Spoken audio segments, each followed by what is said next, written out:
Then I asked myself this question.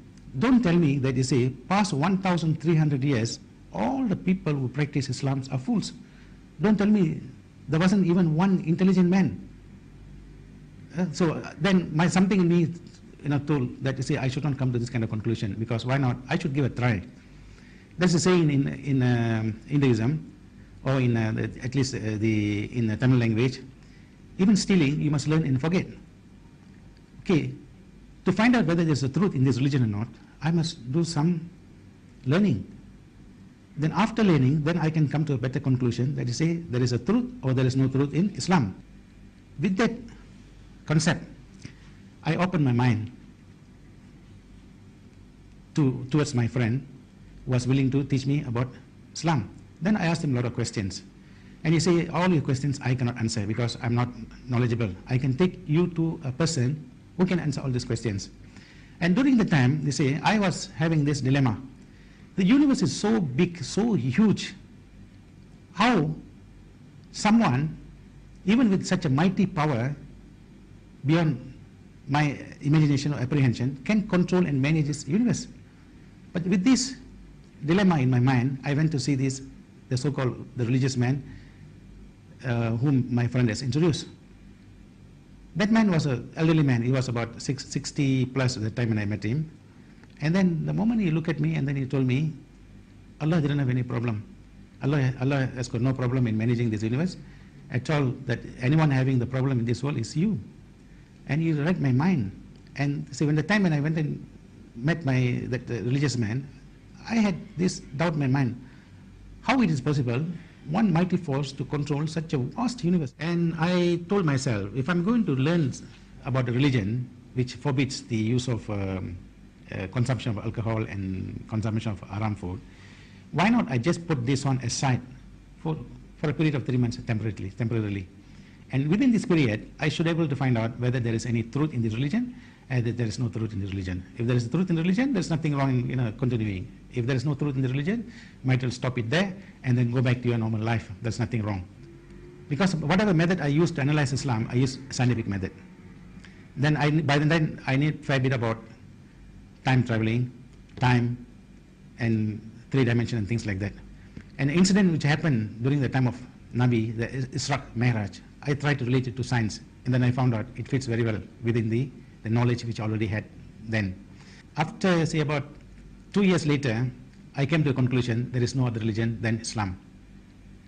But first I thought, I needed have to revert myself, because since I already believe that Islam is the correct religion, and the messenger has been sent by Allah, then I thought I can lead a life just like that.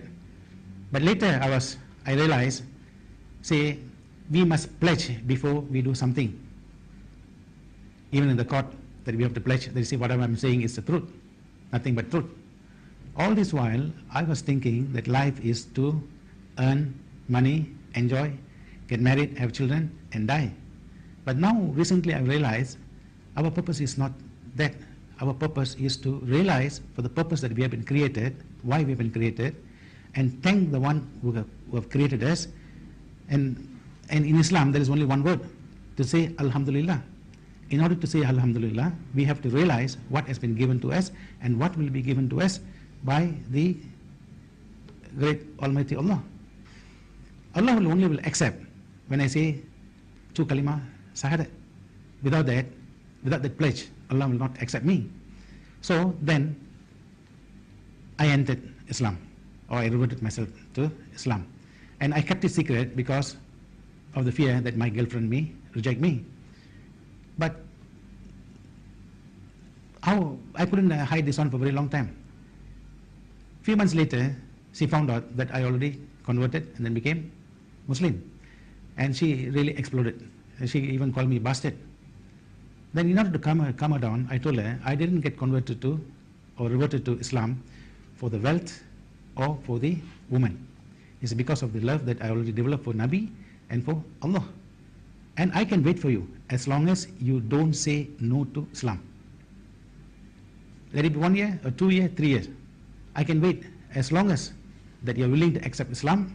I can wait. The moment you say no to Islam, then you find your way, I'll find my way. That will be the breaking point.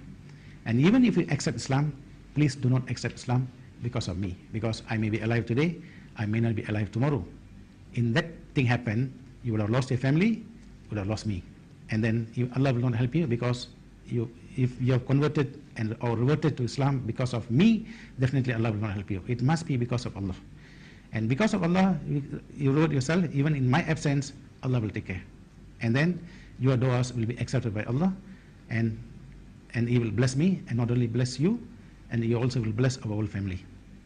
And she, more or less, she has accepted.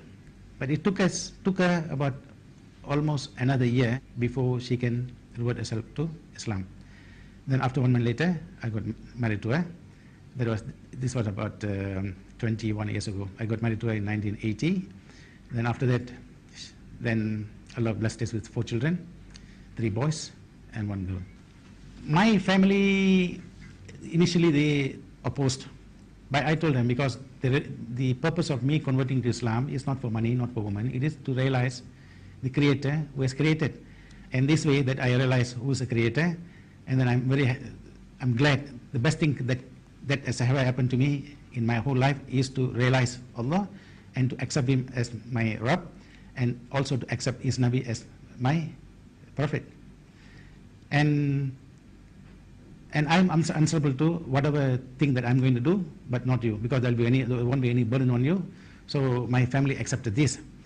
But my wife's family didn't accept this, because being a staunch Christian, the father being a staunch Christian, she severed the relation, and there was no connection between my family, that is my wife and myself, and the family of my wife, that is my father-in-law's side.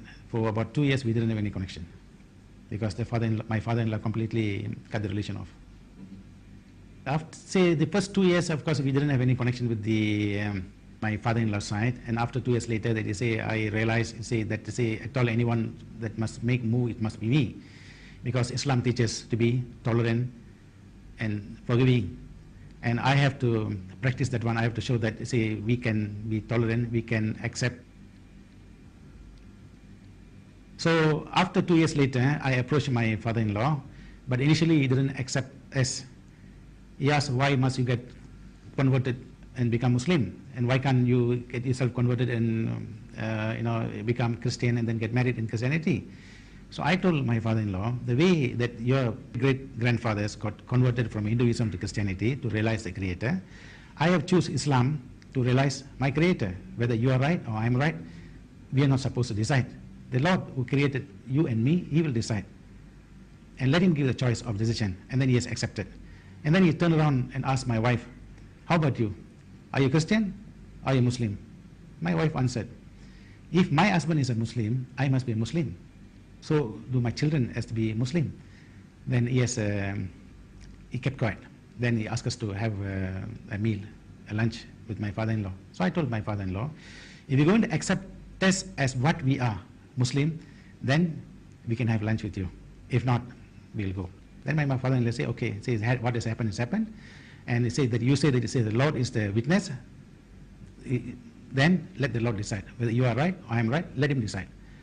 And the relation was, in fact, it was very nice for next about 8 years. Then one of my brother-in-law and his wife reverted to Islam, together with 2 of their children. 3 or 4 years ago, I once again went and patched up the relation with my father-in-law. And then I explained, and then this time my father-in-law, he saw the changes in me. That is, he saw my quality as a Muslim. My father-in-law passed away about 1.5 years ago. Now my relation with the father-in-law's family is very good. And then in fact, we are even closer than what we used to be before. Even before my father-in-law passed away, during the two and a half the year period that the relation was like a father and son relation, even much more than that. Actually, one of my sisters got converted and became a Christian, and then towards the end, my mother also became a Christian, and then she died as a Christian, which because the hidayah is in the hands of Allah, not in my hands. Exploring something is not that easy, and once you explore, the treasure that you attain in the process of exploring, you know the real value. And I'm very happy that I wasn't born in Islam and explored and then realized the value of Islam, and then I reverted back to Islam, and then this is the best thing that can happen to anyone, and which has happened to me. I'm grateful to Allah for leading me in this direction and guiding me in this way.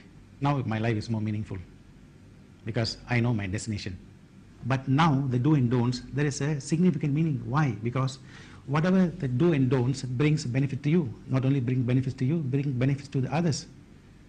Some of my friends, they laughed, and then they say, because some of the friends who really don't know who didn't knew the truth, they thought that they say I got converted because of woman. So after explaining to them, it's not because of the woman, it's because of the faith. And I gave them some lecture on that, and then they realized, because then they realized, they say my conversion or the reversal to Islam is based on faith, not based on wealth or woman. What is the definition for terrorism? What is the definition of terrorist? Okay, you park the car in a parking lot. If it happens with a new car, until the time that you say you finish your work at the shopping complex and go back to your car, you are in a terror, because the thief who is going to steal the car is a terrorist, because he can terrorize your life, because you don't know when you go back to your parking lot whether you can find your car there or not. Okay, that's one incident.